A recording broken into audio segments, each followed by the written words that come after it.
नमस्कार, स्वागत है आपका कक्षा 10वीं एनसीईआरटी इतिहास के एक नए अध्याय 2 भारत में राष्ट्रवाद में। इससे पहले अध्याय में हमने यूरोप में राष्ट्रवाद के संपूर्ण घटनाक्रम को, राष्ट्रवाद के उदय के संपूर्ण घटनाक्रम को बहुत विस्तार से समझा है। इस अध्याय में हम भारत में राष्ट्रवाद किस प्रकार से पनपा और किस प्रकार उसकी अभिव्यक्ति हुई उसको बहुत अच्छे से विस्तार से पढ़ने वाले हैं। यह संपूर्ण अध्याय भारत केंद्रित होगा। इससे पूर्व का जो अध्याय था वो यूरोप केंद्रित था। उसमें जो भी घटनाक्रम, जो भी बातें हमने पढ़ी वो सब यूरोप महाद्वीप में किस प्रकार नए नए राष्ट्र राज्यों का उदय हुआ वो सब हमने उसमें पढ़ा था। उसी राष्ट्रवाद को लेकर के हम भारत केंद्रित बात अभी करने वाले हैं। लेकिन इस अध्याय को शुरू करने से पहले एक अंतर करना बहुत आवश्यक है, जो सामान्यतया कक्षा में स्पष्ट नहीं हो पाता। जो स्कूलों में हमारे सामान्य कक्षाएं चलती हैं उसमें इस बात पर ज्यादा चर्चा नहीं हो पाती। क्योंकि वह परीक्षा के काम का नहीं है, क्योंकि इसके बारे में किताब में लिखा नहीं गया, इसलिए वो परीक्षा के काम का नहीं है और परीक्षा उपयोगी नहीं है, इसलिए विद्यार्थियों के साथ उसकी चर्चा भी नहीं होती। लेकिन मुझे लगता है, मेरा यह दायित्व है कि इस विषय पर भी हमको चर्चा करनी चाहिए। इस पाठ को शुरू करने से पहले ही मैं आपको भारत और यूरोप के राष्ट्रवाद में एक बहुत बड़ा अंतर रहा है। पहली पूरे अध्याय के अंदर जो पहला अध्याय हमने पढ़ा है यूरोप में राष्ट्रवाद का उदय, उसको पढ़कर हम ये अच्छी तरह जान चुके हैं कि 18वीं शताब्दी से पूर्व यूरोप के मानचित्र पर उन राष्ट्र राज्यों का कोई निशान नहीं था जिन राष्ट्र राज्यों की उत्पत्ति इन क्रांतियों के युग के बाद यूरोप के नक्शे पर हुई है। लेकिन भारत के संदर्भ में ऐसा नहीं कहा जा सकता। भारत दुनिया के मानचित्र पर अपनी प्रभावी भूमिका पहले से ही रखता आया था। वो इतना सक्षम था, इतना आर्थिक दृष्टि से, वैभव की दृष्टि से, गौरवपूर्ण अतीत की दृष्टि से इतना विकसित था कि दुनिया के सब लोगों का ध्यान भारत की ओर आकर्षित हुआ। हमने पहले अध्याय की शुरुआत में अर्नस्ट रेनन के राष्ट्र के बारे में जो विचार पढ़े थे कि एक राष्ट्र क्या है, तो मैं वापस आपको उसका स्मरण दिलाना चाहता हूं। अर्नस्ट रेनन ने 3 बातें कही थी। उसमें पहली बात थी अतीत में एक समान गौरव का होना। जब कोई समाज अपने गौरवशाली अतीत को स्मरण करता है, उस गौरवशाली अतीत के प्रति गर्व की भावना रखता है, तब वह राष्ट्र बनने के लायक है। और भारत का तो जो अतीत रहा है वो केवल 2000 सालों का नहीं, तो हजारों हजार वर्षों से पुरानी हमारी यह संस्कृति है। लगभग 5000 साल पहले तो दुनिया की धरती पर सबसे बड़ा जो युद्ध संपन्न हुआ, महाभारत का युद्ध, उसकी आयु 5000 साल पुरानी हो गई। तो हम यूरोप में जिस प्रकार राष्ट्र की कल्पना की गई, यूरोप में राष्ट्र राज्यों का जन्म केवल ये 18वीं 19वीं शताब्दी में कुछ क्रांतियों के कारण से राष्ट्रों ने जन्म लिया। उनके संस्कृति के संरक्षण का, संस्कृति बनने का काम भी उसी समय प्रारंभ हुआ। अर्नस्ट रेनन राष्ट्र के लिए जो आवश्यक शर्त बताता है कि एक गौरवशाली अतीत, एक गौरवशाली संस्कृति जो जोड़कर रखती है संपूर्ण राष्ट्र के वासियों को, वह संस्कृति भारत में अनादिकाल से विद्यमान थी। और केवल इतिहास के आधार पर नहीं, तो यह एक सेटल्ड फैक्ट है, यह स्थापित सत्य है कि जिस समय भारत में विदेशी आक्रांत आए, 17वीं 18वीं शताब्दी तक भी जिस समय यूरोप में राष्ट्र राज्य बनने की प्रक्रिया चल रही थी, उस समय भारत का दुनिया के आर्थिक जगत में कितना कंट्रीब्यूशन था? तो 23% जीडीपी जिसको बोलते हैं, सकल घरेलू उत्पाद में या विश्व व्यापार में 23% हिस्सा भारत का था और भारत दुनिया में सोने की चिड़िया कहलाता था। तो इसलिए भारत इन क्रांतियों के बाद राष्ट्र बना। जैसे राष्ट्र राज्य का निर्माण यूरोप में हुआ, वैसे राष्ट्र भारत को भी इन क्रांतियों ने, इस 18वीं 19वीं शताब्दी के बाद के जिस राष्ट्रवाद को यह अध्याय हमारे साथ डिस्कस करने वाला है, इन सब बातों ने भारत को राष्ट्र नहीं बनाया। भारत तो चिर प्राचीन राष्ट्र था। इसलिए भारत का जो राष्ट्रवाद था वो इस क्रांति पर डिपेंडेंट नहीं था। इस धरती के लोग तो इस धरती के साथ अपना संबंध बहुत पुराना रखते आए हैं। माता भूमि पुत्रो अहम पृथिव्या, ये हमारे प्राचीन ऋषि मुनियों ने इस धरती के लोगों को सिखाया। इसलिए इस धरती के साथ भारत के लोगों का यह जुड़ाव बहुत प्राचीन था। तो इसलिए इस बात को अपने दिमाग में बहुत अच्छे तरीके से रखना कि भारत का जो राष्ट्रवाद है वह यूरोप जैसा क्षणिक राष्ट्रवाद नहीं है, किसी आवेश में आकर इस धरती के प्रति संवेदनाएं उत्पन्न हो गई इस धरती की, ऐसा भारत के साथ नहीं रहा। तो फिर इस अध्याय में हम क्या पढ़ने वाले हैं? तो इस अध्याय में हम पढ़ने वाले हैं वास्तव में आधुनिक राष्ट्रवाद। आधुनिक राष्ट्रवाद अर्थात ये 19वीं शताब्दी के बाद जो यूरोप के सारे घटनाक्रम हुए उसके कारण से भारत पर जो प्रभाव पड़ा और उस प्रभाव के खिलाफ भारत की जो प्रतिक्रियाएं थीं उसको हम राष्ट्रवाद के रूप में इस अध्याय में पढ़ने वाले हैं। और यह आधुनिक राष्ट्रवाद जो भारत में प्रकट हुआ वह किसके कारण से हुआ? तो उपनिवेशवाद के खिलाफ, उपनिवेशवाद विरोधी जो आंदोलन चले उन आंदोलनों में से भारत का यह आधुनिक राष्ट्रवाद जिसको इस अध्याय में हम पढ़ेंगे वह प्रकट हुआ, वह प्रस्फुटित हुआ। तो उपनिवेशवाद क्या था? तो मैं फिर अभी आपको यूरोप के ही उस राष्ट्रवाद से जोड़ रहा हूं। हमने देखा कि यूरोप के अंदर बहुत सारी यूरोपियन शक्तियां जिन्होंने राष्ट्रवाद के नाम पर अपने राष्ट्रों का निर्माण किया, नेशन स्टेट के रूप में स्वयं बने, उन्होंने अपने राष्ट्रवाद को साम्राज्यवाद में बदल दिया।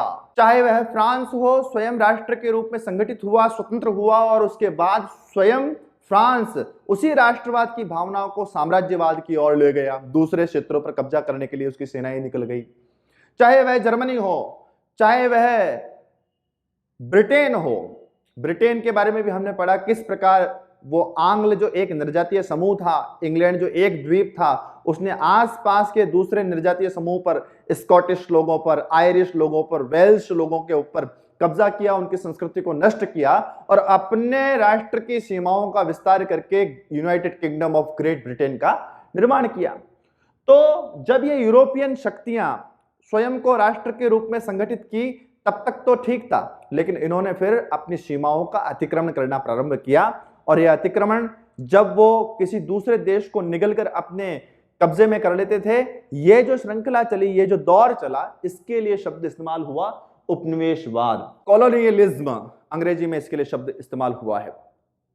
तो ये जो यूरोपियन शक्तियां थी इन्होंने अपने आप को आर्थिक दृष्टि से सक्षम बनाया और स्वयं को सक्षम बनाने के बाद छोटे छोटे देशों को गुलाम बनाने की एक प्रक्रिया प्रारंभ हुई, वो था उपनिवेशवाद। तो भारत जो था वह भी इससे अछूता नहीं था। यूरोपियन शक्तियों ने दुनिया भर में जब अपने उपनिवेश बनाने की बात आई तो भारत में भी ब्रिटेन पहुंचा और केवल ब्रिटेन ही नहीं पहुंचा, तो भारत में फ्रेंच सेनाएं भी आई। फ्रेंच ने भी भारत के कुछ हिस्से को अपनी कॉलोनीज के रूप में उसके ऊपर कब्जा किया। डच लोग भी भारत में आए, इसी प्रकार पुर्तगाली भी भारत में आए और ब्रिटिशर्स जो थे वो सबसे अंतिम ऐसे लोग थी, वो आखिरी इंपीरियल पावर थी, औपनिवेशिक शक्ति थी जिसने भारत को अपना गुलाम बनाया। तो अंग्रेजों के उस उपनिवेशवाद के खिलाफ भारत को जो गुलाम बनाया ब्रिटिशर्स ने, उसके खिलाफ जो एजिटेशन, जो गुस्सा प्रस्फुटित हुआ, जो गुस्सा भारतीय लोगों में जागृत हुआ, उसने आधुनिक राष्ट्रवाद को जन्म दिया और भारत वर्तमान स्वरूप में, एक नए स्वरूप में दुनिया के सामने खड़ा हुआ। इसी को हम आगे कुछ बिंदुओं के माध्यम से किस प्रकार भारत में आधुनिक राष्ट्रवाद प्रारंभ हुआ और उसके बाद बढ़ता चला गया और भारत स्वतंत्रता प्राप्त किया, वहां तक की जो यात्रा है उसको हम इस अध्याय में पढ़ने वाले हैं। विशेष रूप से हम इस आधुनिक राष्ट्रवाद को भी 1920 और 1920 के बाद भारत में हुई इस प्रकार की विभिन्न राष्ट्रवादी जो घटनाक्रम है, उन घटनाक्रमों के बारे में हम इस अध्याय में पढ़ने वाले हैं। विशेष रूप से 1920 और उसके बाद के स्वतंत्रता प्राप्ति के जो प्रयत्न थे, इस ब्रिटिश औपनिवेशिक शक्ति से भारत की स्वतंत्रता प्राप्ति के जो काम हुए, भारत में जो आंदोलन हुए, उनके बारे में हम इस अध्याय में पढ़ने वाले हैं। भारत में यह आधुनिक राष्ट्रवाद का जो उदय हुआ, उसमें सबसे पहला कारण या सबसे पहली अभिव्यक्ति उसकी जो प्रारंभ हुई वो प्रथम विश्व युद्ध के बाद प्रारंभ हुई थी। प्रथम विश्व युद्ध हम सब जानते हैं 1914 में प्रथम विश्व युद्ध का और सूत्रपात हो गया था। 1914 से लेकर 1918 तक दुनिया ने मानवता की हत्या होते हुए, निर्दोष लोगों की हत्याएं होते हुए, अरबों खरबों रुपयों की संपत्ति को नष्ट होते हुए देखा 1914 में। उसका कारण भी हम पिछले अध्याय के अंतिम भाग में समझ चुके हैं। बाल्कन प्रदेशों के तनाव की जो बात हमने पढ़ी थी इससे पूर्व के वीडियो में, किस प्रकार बाल्कन क्षेत्र के छोटे छोटे जो सभ्यताएं थी उनके ऊपर यूरोपियन शक्तियों ने अधिकार करना प्रारंभ किया, और वहां वो जो तनाव खड़ा हुआ, एक के बाद एक यूरोपियन शक्तियां उन छोटे छोटे बाल्कन प्रदेशों को निगलने का जो प्रयास करने लगी, उस प्रतिस्पर्धा के कारण से दुनिया को विश्व युद्ध का सामना करना पड़ा। और वह विश्व युद्ध जब लंबा चल गया, 1914 से लेकर 1918 तक 4 साल दुनिया ने तबाही के बहुत विभत्स मंजर देखे। उन 4 सालों में 1914 से लेकर 1918 तक का ये जो समय था, इसके कारण से बहुत सारी ऐसी स्थितियां निर्मित हुई जिसने राष्ट्रीय आंदोलन करने के लिए भारत सहित संपूर्ण दुनिया के उपनिवेश जो थे, जो गुलाम देश थे, उनको आंदोलन करने के लिए प्रेरित कर दिया। प्रथम विश्व युद्ध के बाद ऐसी क्या क्या स्थितियां निर्मित हुई थी उनके बारे में हम जान लेते हैं। एक तो प्रथम विश्व युद्ध के कारण से कीमतों में तेज वृद्धि हुई, महंगाई बढ़ने लगी। क्यों महंगाई बढ़ने लगी? क्योंकि युद्धों के अंदर काम आने वाले जो सामान थे उनकी खरीद तेज हो गई। युद्धों के कारण से अनाज स्टोर करके यूरोपियन शक्तियों ने रख लिया, लंबे समय तक युद्ध करना था, इसका मतलब अनाज का भंडारण करना था। उसके कारण से सामान्य व्यक्ति के हाथ की जो चीजें थी, सामान्य व्यक्ति के जरूरत की जो आवश्यकताएं थी, उनकी कीमतों में बहुत अधिक वृद्धि होने लगी। उसने लोगों को परेशान कर दिया, विवश कर दिया, और अंग्रेज सरकार के खिलाफ एक गुस्सा भारत के लोगों में प्रस्फुटित होने लगा। दूसरी बात, भारत के जो लोग थे, विशेषकर ग्रामीण और आदिवासी इलाकों के जो लोग थे, उन लोगों की जबरन भर्ती, उनकी इच्छा के खिलाफ अंग्रेज सरकार भारतीयों की भर्ती अपनी सेना में कर रही थी, और भारतीयों को अंग्रेजों के लिए उस प्रथम विश्व युद्ध में लड़ने को विवश होना पड़ रहा था। कुछ लोगों को ऐसा लगता भी था कि प्रथम विश्व युद्ध में अगर भारत के लोग अंग्रेजों की सेनाओं में लड़ेंगे तो शायद प्रथम विश्व युद्ध के बाद अंग्रेज भारत को स्वतंत्रता दे, और इसलिए वो अंग्रेजों की सेना में भर्ती होते थे। लेकिन ब्रिटिशर्स लोग भी जबरन भारत के लोगों को, विशेषकर ग्रामीण लोगों को, अंग्रेज सेनाओं में भर्ती होने के लिए बाध्य करते थे, और इस जबरदस्ती ने भारत के लोगों को अंग्रेजों के खिलाफ एकजुट कर दिया, खड़ा होने पर विवश कर दिया। रही सही कसर, जिस समय अकाल की स्थिति या बाढ़ की स्थिति भारत में होती थी तो जो फसल खराब हो जाती थी, तो जब भारतीय ग्रामीणों की फसल खराब हो जाती थी उसके बाद तो बड़ा एक खाद्यान्न की कमी का माहौल देश भर में बन रहा था। इसी समय बड़े अकाल की स्थितियां भी देश में निर्मित हुई। उस समय तो लोगों का जो गुस्सा था वो और ज्यादा उफान पर था, और अंग्रेजों से मुक्ति पाने की जो इच्छा थी वह भारतीय लोगों में और अधिक ताकतवर हो गई। यही सारी स्थिति थी। इसी दौरान महामारी भी भारत में फैली, प्लेग और दूसरी जो रोग थे उनकी महामारियों के कारण से यह जो समय था 1918 और उसके बाद का जो संपूर्ण समय था, महामारी ने भारत में इतना बड़ा विनाश किया कि 1921 की जो भारत की जनगणना है उसके आंकड़ों को अगर देखें तो 1921 की जनगणना के अनुसार उस महामारी के कारण भारत में 120 से 130 लाख लोग काल के ग्रास बन गए, काल कलवित हो गए, या हम कह सकते हैं मृत्यु को प्राप्त हो गए। 1,20,00,000 से भी अधिक लोग उस महामारी के कारण से मारे गए, और इसका भी कोई असर अंग्रेज सरकार पर नहीं पड़ा। और इन सब कारणों से इस प्रथम विश्व युद्ध के बाद की ये जो सारी स्थितियां निर्मित हुई, इसने भारत के लोगों को अंग्रेजों के खिलाफ क्रांति करने, बगावत करने के लिए और जागृत कर दिया, जागरूक कर दिया। और इस गुस्से ने, अंग्रेजों के खिलाफ ये जो गुस्सा था भारतीय लोगों के मनों में, उसने आधुनिक राष्ट्रवाद का रूप ले लिया, और ये एजिटेशन संपूर्ण देश में अंग्रेजों के खिलाफ एक जैसा था। लेकिन इस गुस्से के कारण अलग अलग थे। ग्रामीण लोगों के लिए अलग कारण थे, वनवासी लोग अलग कारण से अंग्रेजों के खिलाफ गुस्से में थे, किसानों की अपनी समस्याएं थी अंग्रेजों के खिलाफ, मजदूरों की अपनी समस्याएं थी। ये सब लोग अलग अलग कारणों से अंग्रेजों के खिलाफ हो गए, और भारत में ये राष्ट्रवाद, आधुनिक राष्ट्रवाद जिसको हम कह रहे हैं, इसका एक नया स्वरूप विकसित होता चला गया। ये सारी स्थितियां चली ही रही थी प्रथम विश्व युद्ध की। इसी समय भारत के इस आधुनिक स्वतंत्रता के इतिहास में एक नया मोड़ आया। 1915 का साल, 1915 में महात्मा गांधी, उनका भारत में वापस आगमन हुआ। कहां से आए महात्मा गांधी 1915 में भारत में? तो 1915 से पूर्व महात्मा गांधी साउथ अफ्रीका में थे, दक्षिण अफ्रीका में अपने कानून की पढ़ाई करने के लिए गए थे, और वहां पर कानून की पढ़ाई करते करते जो रंग भेद की एक बहुत बड़ी समस्या थी, वहां पर चमड़ी के रंग के आधार पर गोरे लोगों के द्वारा काली चमड़ी के लोगों का, जो कलर्स पीपल जिसको कहते हैं, अलग अलग रंग के जो लोग थे उनके साथ अमानवीय व्यवहार किया जाता था, जिसको हमने एक राजनीति विज्ञान के जो रंग भेद विरोधी अमेरिका का जो हमने उदाहरण पढ़ा था, मैक्सिको ओलंपिक की कहानी, उसमें हमने इस रंग भेद की नीति का क्या कष्ट होता है उसको बहुत अच्छी तरीके से देखा। वैसी ही रंग भेद की स्थितियां साउथ अफ्रीका में थी, दक्षिण अफ्रीका में थी, और वहां उस रंग भेद के खिलाफ महात्मा गांधी ने बहुत सारे आंदोलन चलाए थे। उन आंदोलनों में सफलता महात्मा गांधी को मिली। उस अनुभव को लेकर 1915 में महात्मा गांधी भारत वापस लौटते हैं। अब यहां से ये भारत के आधुनिक राष्ट्रीय आंदोलन जो हुए, स्वतंत्रता संघर्ष जो हुए, उसकी कहानी प्रारंभ कर रहा हूं।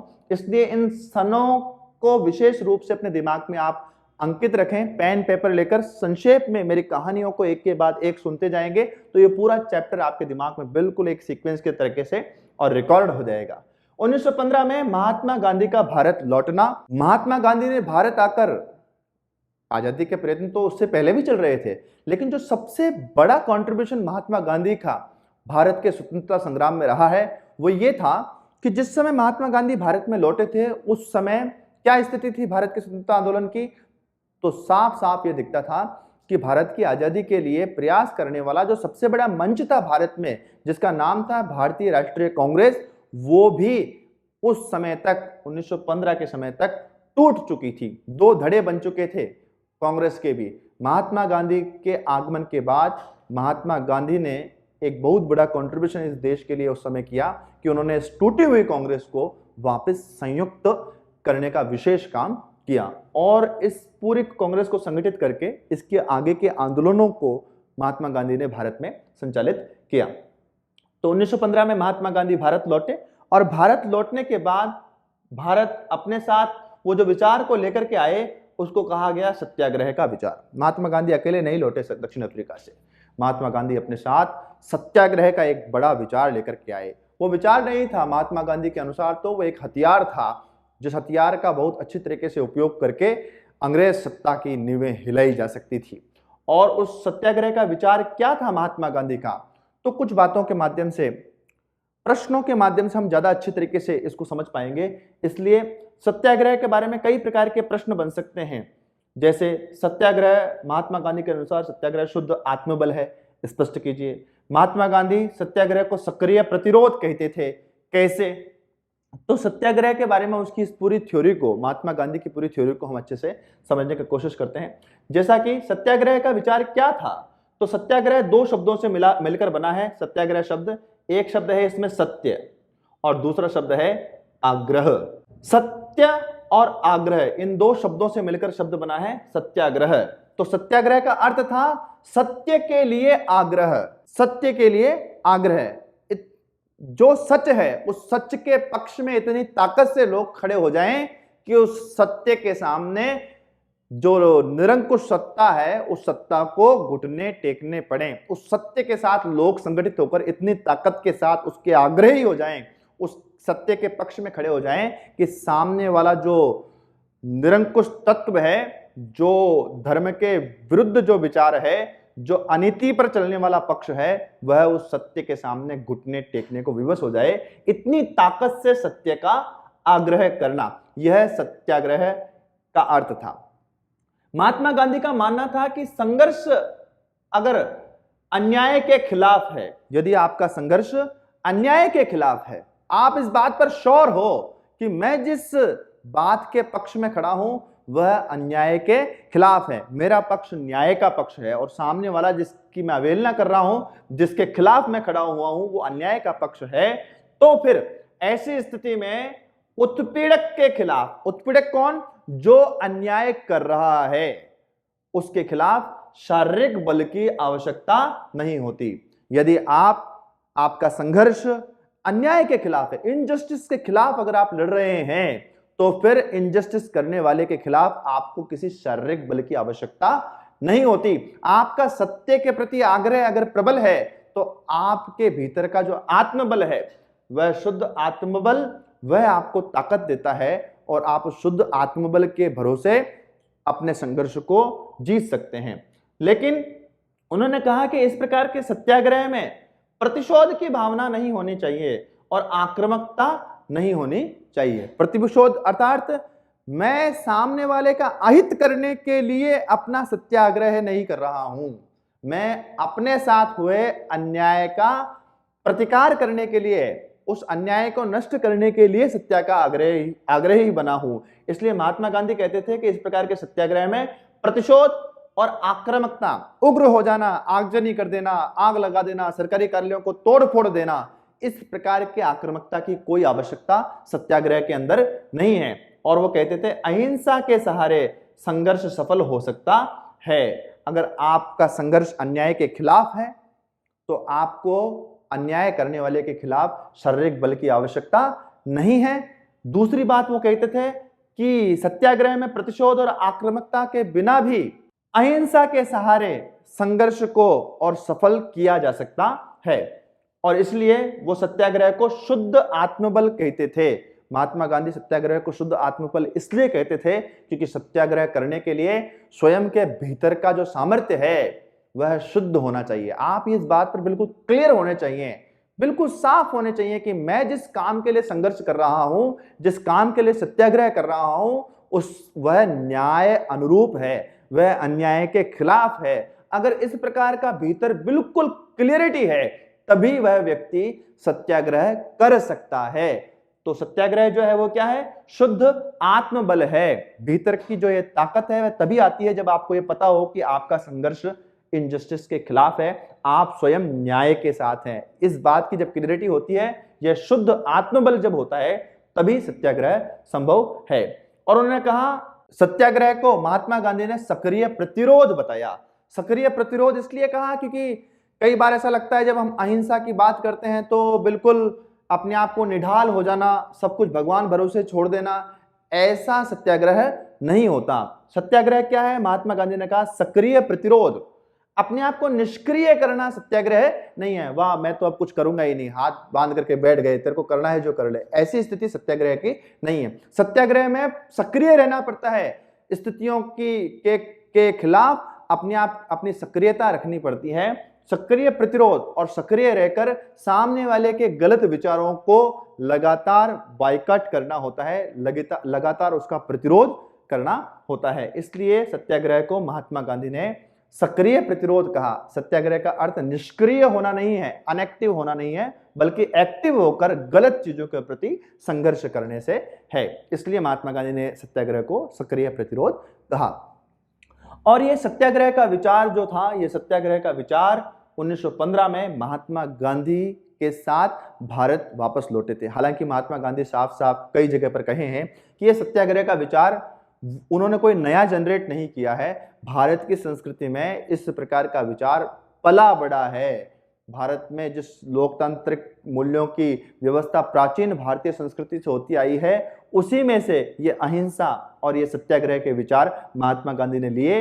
महात्मा गांधी ये कहीं से नए लेकर के नहीं आए, लेकिन हाँ, आधुनिक भारत का जो स्वतंत्रता संघर्ष था, उस आधुनिक भारत के स्वतंत्रता संघर्ष में महात्मा गांधी ने इस सत्याग्रह और अहिंसा को एक हथियार के रूप में उपयोग किया।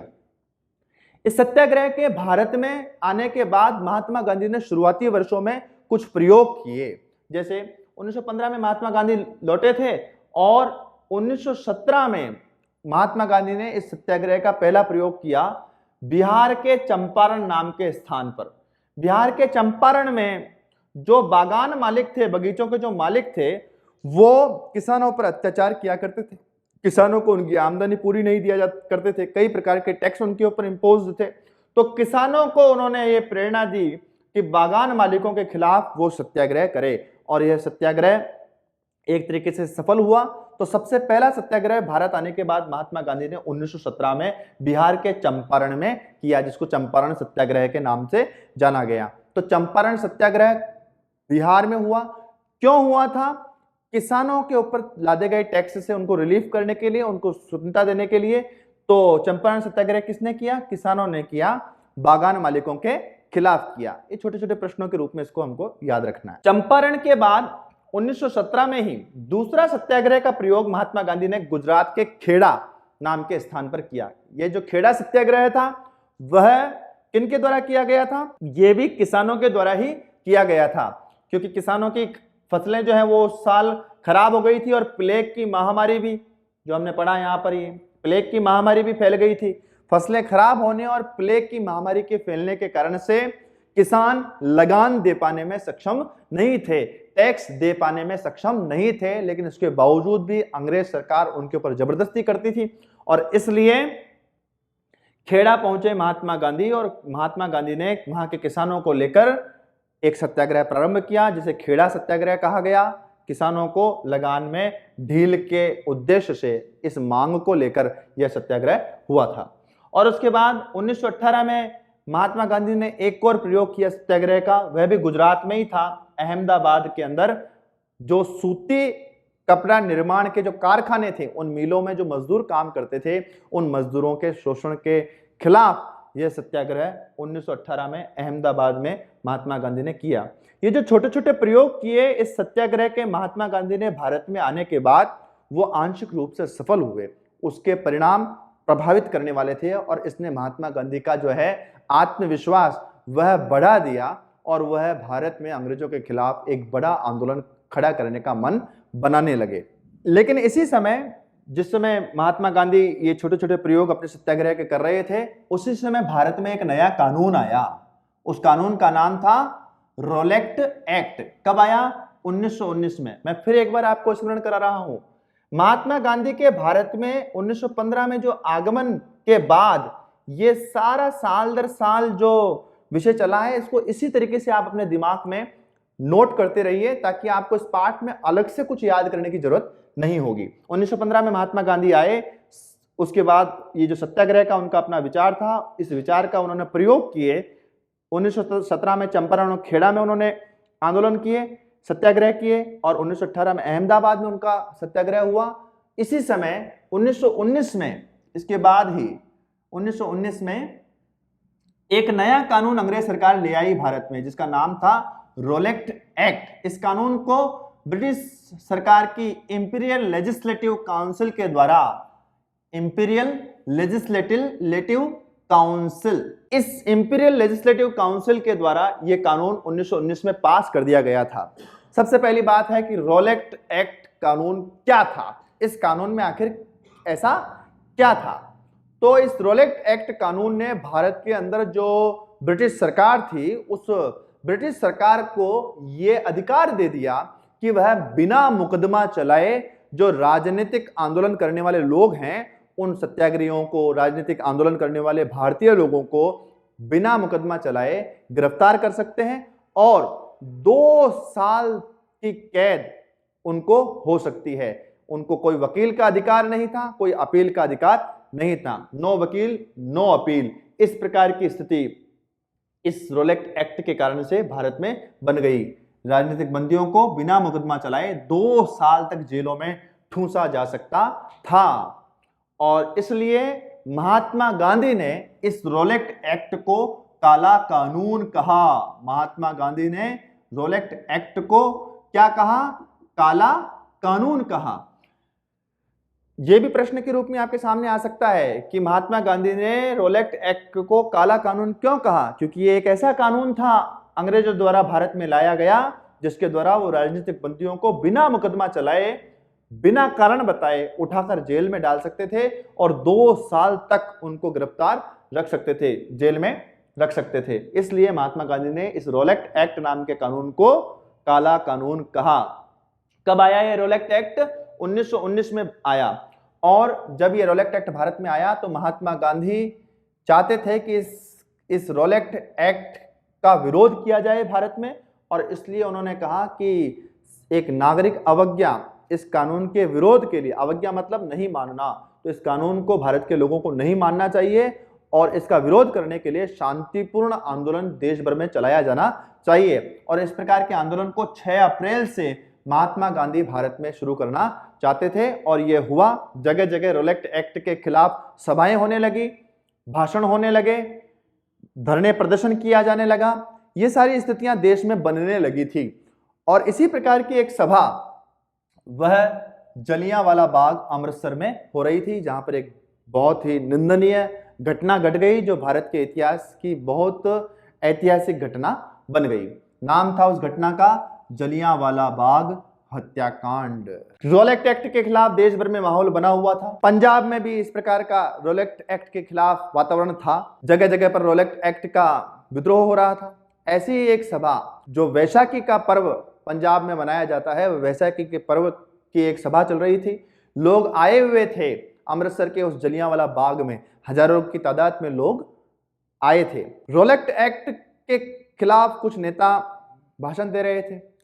ये जो जलियांवाला बाग था, ये मूल अमृतसर शहर से थोड़ा बाहर की तरफ था, इसलिए वहां आए हुए अधिकांश लोगों को तो ये पता भी नहीं था कि संपूर्ण अमृतसर में अंग्रेजों ने मार्शल एक्ट लगा दिया है। मार्शल एक्ट अर्थात सैन्य कानून लगा दिया, जहां सेना की इच्छा के बिना कोई भी मूवमेंट नहीं हो सकती। और उस जलियांवाला बाग में वो जो सभा चल रही थी, वो एक शांतिपूर्ण सभा थी, लोग बैठे थे वहां पर। उसी समय जनरल डायर नाम का एक अंग्रेज अधिकारी, वह अपनी सेना की टुकड़ी के साथ उस बाग के पास आया। उस बाग की स्थिति ऐसी थी कि उसके जो प्रवेश द्वार थे वह बहुत छोटे थे, संकरी गलियां थी, जिससे एकदम निकल पाना वह बहुत मुश्किल था। और जनरल डायर ने अपनी उस सैनिक टुकड़ी के माध्यम से इस संपूर्ण जलियांवाला बाग को चारों ओर से घेर लिया और अंधाधुंध गोलियां चलाने का आदेश जनरल डायर द्वारा दे दिया गया। निहत्थे आंदोलनकारियों के ऊपर काफी समय तक जनरल डायर की वह सैनिक टुकड़ी गोलियां चलाती रही और कई निर्दोष लोग, हजारों लोग इस जलियांवाला बाग हत्याकांड में मारे गए। बाग के अंदर एक कुआं था, उस कुएं के अंदर लोगों ने अपनी जान बचाने के लिए कूदना चाहा, तो कुछ लोग कूदे, उनके ऊपर और लोग कूदे। इस जलियांवाला बाग में हुई ये जो नृशंस हत्याएं थी, इसको जलियांवाला बाग हत्याकांड के रूप में जाना जाता है। अपनी यह किताब और भारत के हम सब बच्चों का यह दुर्भाग्य है कि आपकी किताब में इस घटनाक्रम के बाद देश भर में बहुत सारे क्रांतिकारियों का जन्म हुआ। उन क्रांतिकारियों के नाम इस किताब में हमको नहीं बताए गए और हमारी पीढ़ी से उनको छुपा कर रखा गए। लेकिन एक अच्छे शिक्षक इस नाते से मैं चाहूंगा कि जनरल डायर का नाम तो आपकी किताब में आया है, लेकिन हमको उधम सिंह का नाम भी याद रहना चाहिए। उधम सिंह कौन था? तो उसी जलियांवाला बाग के हत्याकांड के समय जब चारों ओर लाशों का ढेर लग गया, जलियांवाला बाग की जो मिट्टी थी वह रक्त से सनकर लाल हो गई, उसी धरती के ऊपर जलियांवाला बाग की उस मिट्टी पर एक छोटा सा बच्चा छूट गया, जो शायद किसी अंग्रेज गोली के सामने नहीं आ पाया था। साथ आया था अपने किसी साथियों के साथ वैशाखी का मेला देखने के लिए, लेकिन 12-15 साल की आयु का वह बच्चा विलाप करता रह गया। ढूंढ रहा था उन लोगों को जिनके साथ वो उस मेले में आया था, लेकिन लाशों की ढेर के सिवाय उसको उस जलियांवाला बाग में कुछ भी दिखाई नहीं दे रहा था। वहां उस लाशों की ढेर को देखकर 10-12 साल का वह बच्चा, आप जरा कल्पना कीजिए, आप 10वीं के जो विद्यार्थी हैं, आपसे भी आयु में छोटा था वह बालक, और वह उस जलियांवाला बाग के उस नरसंहार को देखकर संकल्प करता है कि जिस किसी व्यक्ति ने भी इस हत्याकांड को जन्म दिया है, जो दोषी है, इतनी सारी इन हजारों हत्याओं का जो दोषी है, उसको मैं जीवित नहीं छोड़ूंगा, मैं उससे प्रतिशोध लूंगा, मैं उससे बदला लूंगा। और इसलिए उधम सिंह उस रक्त से सनी मिट्टी को अपनी मुट्ठी में बांध कर ले गया और संकल्प किया कि मैं इस हत्याकांड के हत्यारे जनरल डायर को इस बात की सजा दूंगा। और अपने संकल्प को उसने पाला, बहुत वर्षों तक पाला। और बाद में जब वो बड़ा हुआ, कॉलेज की उम्र उसकी हुई, तो उसे पता चला कि जनरल डायर तो अब भारत में नहीं है, उसकी तो बदली हो चुकी है, इंग्लैंड में है वो तो जनरल डायर ने फिर एक बड़ी परीक्षा की तैयारी की, जिस परीक्षा में पास होने के बाद उसको छात्रवृत्ति मिल सकती थी और पढ़ने के नाम पर लंदन जा सकता था। उस परीक्षा को इसलिए पास किया क्योंकि उसको लंदन जाना था और लंदन जाकर डायर को इस कुकर्म का उससे बदला लेना था। और उधम सिंह उस परीक्षा को पास करते हैं, लंदन जाते हैं। लंदन जाते ही जनरल डायर की जानकारी करने लगते हैं। उन्हें पता चलता है कि एक सार्वजनिक कार्यक्रम के अंदर और जनरल डायर का सम्मान हो रहा है, उसका वो पास लेते हैं किसी ना किसी तरीके से, और अपनी किताब के अंदर बंदूक को छुपाकर, मोटी किताब में बंदूक के साइज की कटिंग करते हैं, उसको उसके अंदर छुपाते हैं और इस किताब को लेकर के उस सभा के अंदर जहां जनरल डायर का सम्मान हो रहा था वहां पहुंचते हैं और जाकर जनरल डायर को सर पर गोली मार देते हैं और इस प्रकार अपने उस संकल्प को उधम सिंह पूर्ण करते हैं। क्रांतिकारियों की ये कहानियां दुर्भाग्य से हमारी किताब से बाहर है, लेकिन हमको भारत के बच्चे इस नाते से इन कहानियों को जानने का अधिकार है, इसलिए मैंने आपको उधम सिंह की बात बताई। एक और जबरदस्त बात है उधम सिंह के बारे में, उस समय वहां पर उधम सिंह को गिरफ्तार कर लिया जाता है और गिरफ्तार करने के बाद जब वो कोर्ट में पहुंचते हैं तो उनसे जो जज होता है फांसी की सजा दे चुका होता है, लेकिन उनसे प्रश्न किया जाता है कि आपकी बंदूक में तो और गोलियां थी, आप भाग सकते थे वहां से हाथ छुड़ाकर। तो वहां उन्होंने बहुत सुंदर जवाब दिया जो भारतीय संस्कृति को प्रतिबिंबित करता है। उधम सिंह ने कहा कि हाँ, मैं निसंदेह कुछ गोली और चलाकर वहां से भाग सकता था, लेकिन मुझे गिरफ्तार करने वाला जो पुलिस अधिकारी था वो अगर कोई पुरुष होता तो मैं उसको गोली मारकर भाग सकता था, लेकिन मुझे गिरफ्तार करने वाली एक महिला पुलिसकर्मी थी, इसलिए मैंने उसके ऊपर गोली नहीं चलाई। भारतीय संस्कृति में महिलाओं का जो सम्मान है उसको भी उधम सिंह के चरित्र में हम देख सकते हैं। तो उधम सिंह का नाम हमारी किताब में नहीं आया, लेकिन मुझे मेरा दायित्व लगा कि आपको उधम सिंह का भी परिचय होना चाहिए, क्योंकि इस जलियांवाला बाग हत्याकांड का बदला एक संकल्प को उस बच्चे ने अपने मन में धारण किया और संकल्प की पूर्ति की। हालांकि वो जनरल डायर जो था वह जनरल ओ डायर था, 2 डायर इस हत्याकांड के लिए जिम्मेदार थे, उसमें से एक डायर को उधम सिंह ने लंदन जाकर गोली मार दी। आपको इसका नाम इस वीडियो के बाद आप जरूर उधम सिंह को सर्च करके उनकी फोटो जरूर देखना। आगे बढ़ते हैं हम। जलियांवाला बाग हत्याकांड 1919 में हो गया, 13 अप्रैल, इस तिथि को भी याद कर लीजिए आप, 13 अप्रैल 1919। पिछले साल इस जलियांवाला बाग हत्याकांड के 100 वर्ष पूर्ण हो गए हैं। यह समय जो चल रहा था 1919 का, इस समय तक प्रथम विश्व युद्ध समाप्त हो गया था। 1914 में जो चालू हुआ था प्रथम विश्व युद्ध, वो 1918 में समाप्त हो गया था। इस प्रथम विश्व युद्ध के समाप्त होने के साथ ही भारत में एक और इसी समय एक घटनाक्रम हुआ, खिलाफत आंदोलन की सुगबुगाहट भारत में चालू हो गई। खिलाफत आंदोलन क्या था, इसको समझने के लिए भी आपको थोड़ा सा मैं फ्लैशबैक में ले जाता हूं। इससे पहले वाले अध्याय में जो बाल्कन प्रदेशों की बात हमने की थी, उस बाल्कन प्रदेशों पर तुर्क साम्राज्य, तुर्कों का अधिकार था। तो वो जो ऑटोमन साम्राज्य का प्रमुख था वह, उसको खलीफा कहा जाता था। वह जो खलीफा था उसको रिलीजियस हेड ऑफ मुस्लिम्स ऐसा माना जाता था कि दुनिया में जहां जहां मुसलमान लोग रहते हैं उन सबका वह धार्मिक प्रतिनिधि है। तो 1918 में प्रथम विश्व युद्ध में अंग्रेजों के द्वारा उस ऑटोमन साम्राज्य का जो प्रमुख था खलीफा, उसकी हार हो गई और अंग्रेजों ने उसके ऊपर एक संधि थोपनी चाहिए जिस पर बहुत कठोर नियम थे। तो अंग्रेजों के द्वारा तुर्की का जो प्रमुख था राजा खलीफा, उसकी जो हार हुई, उसका जो अपमान हुआ, उस अपमान का बदला लेने के लिए भारत के मुसलमानों के द्वारा भारत में एक आंदोलन खड़ा किया गया जिसको कहा गया खिलाफत आंदोलन। बात समझ में आ गई आपको? वापस ध्यान कर लीजिए, 1918 के अंदर प्रथम विश्व युद्ध में जो तुर्की का राजा था खलीफा, उस खलीफा की हार हो गई अंग्रेजों के द्वारा। प्रथम विश्व युद्ध में खलीफा की हार और उसके ऊपर संधि थोपी गई। उस संधि की जो शर्तें थी वह बहुत कठोर शर्तें थी। इसे खलीफा का अपमान माना गया और क्योंकि खलीफा को रिलीजियस हेड, मुसलमानों का धार्मिक प्रतिनिधि माना जाता था, इसलिए क्योंकि खलीफा की हार हुई है तो भारत के मुसलमानों ने भारत में एक आंदोलन खड़ा किया अंग्रेजों के खिलाफ जिसका नाम था खिलाफत आंदोलन। इस खिलाफत आंदोलन का भारत की स्वतंत्रता के लिए कोई उपयोग नहीं था। यह क्यों हुआ?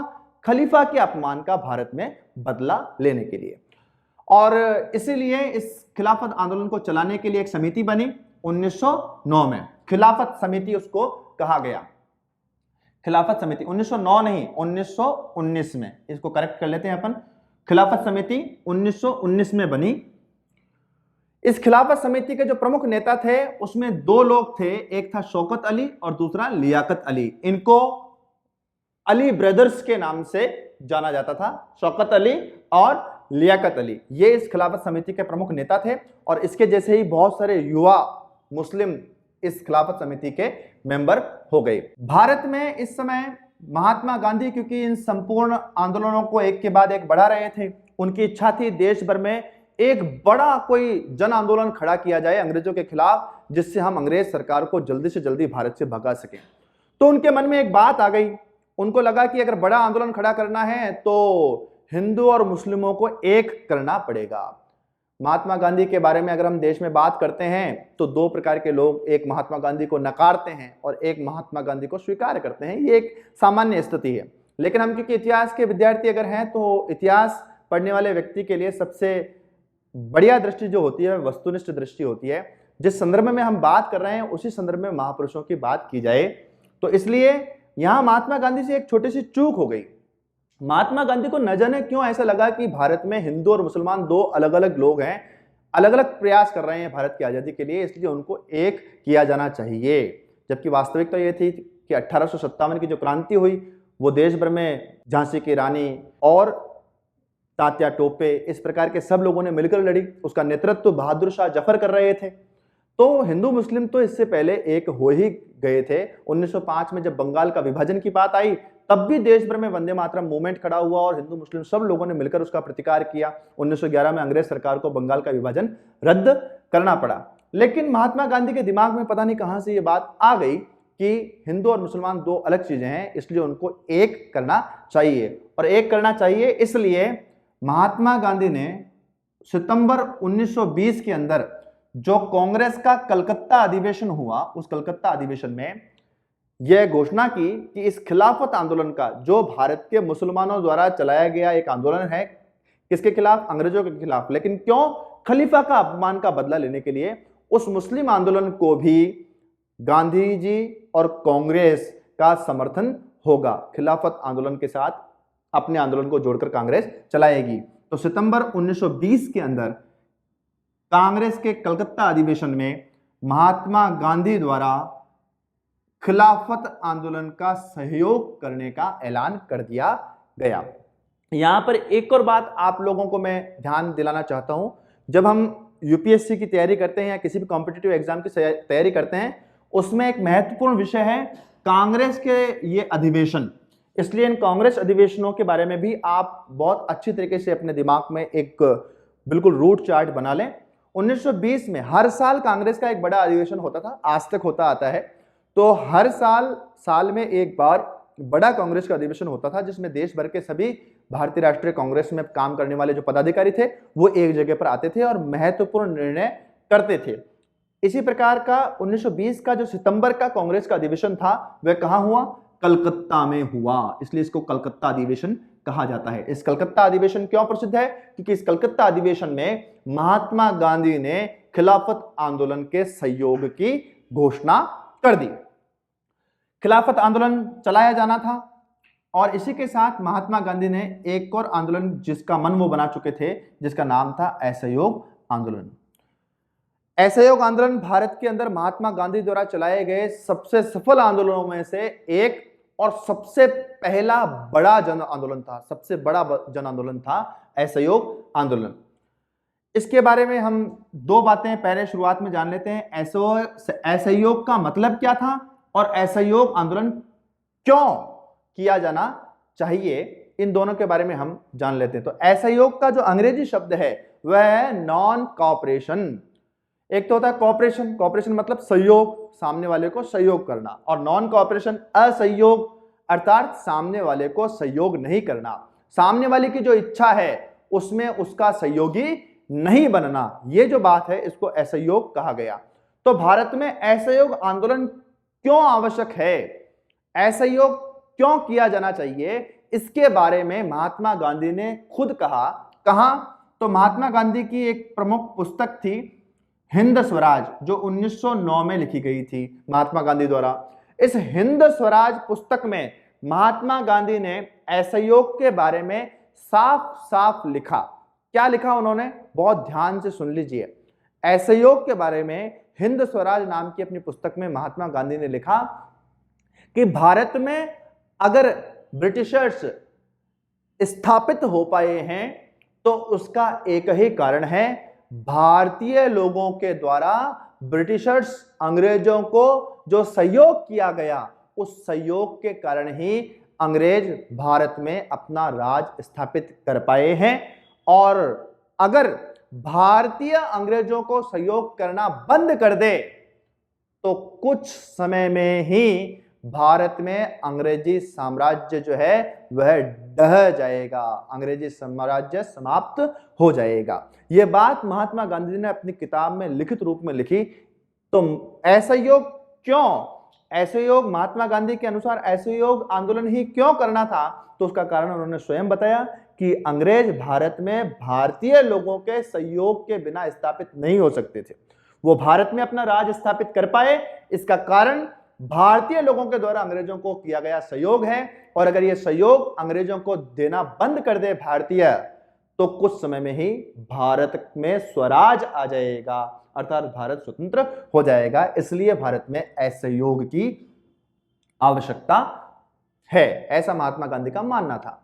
तो ये असहयोग आंदोलन जो भारत में चलना था, वह असहयोग आंदोलन के विभिन्न चरण तय किए गए कि जब भारत में यह असहयोग आंदोलन चलाया जाएगा तो क्या क्या किया जाएगा इसके अंदर।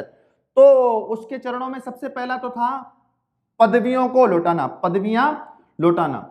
जो अंग्रेज सरकार भारत के लोगों को अपने साथ मिलाने के लिए जो एक छद्म रूप के अंदर भारतीय नेताओं को, भारतीय कलाकारों को जो पदवियां देती थी, जैसे रविंद्रनाथ टैगोर को सर की उपाधि दी गई अंग्रेजों के द्वारा, इस प्रकार की जो उपाधियां, जो पदवियां अंग्रेज भारतीय लोगों को देते थे, इस असहयोग आंदोलन के पहले चरण में ऐसे प्रमुख नेताओं को अपनी अंग्रेजों द्वारा दी गई पदवियों को वापस लौटाना था। स्वयं महात्मा गांधी ने केसरे हिंद की उपाधि वापस लौटा दी। जो रविंद्रनाथ टैगोर थे, उनको जो सर की उपाधि दी थी, उन्होंने उस सर की उपाधि को वापस लौटा दिया। तो उपाधियां लौटाना मतलब ये प्रतीक था कि अब हमको अंग्रेजों की उपाधियां नहीं चाहिए, हम उनके प्रति असहयोग व्यक्त करते हैं। इसके बाद दूसरा जो चरण था वो था बहिष्कार।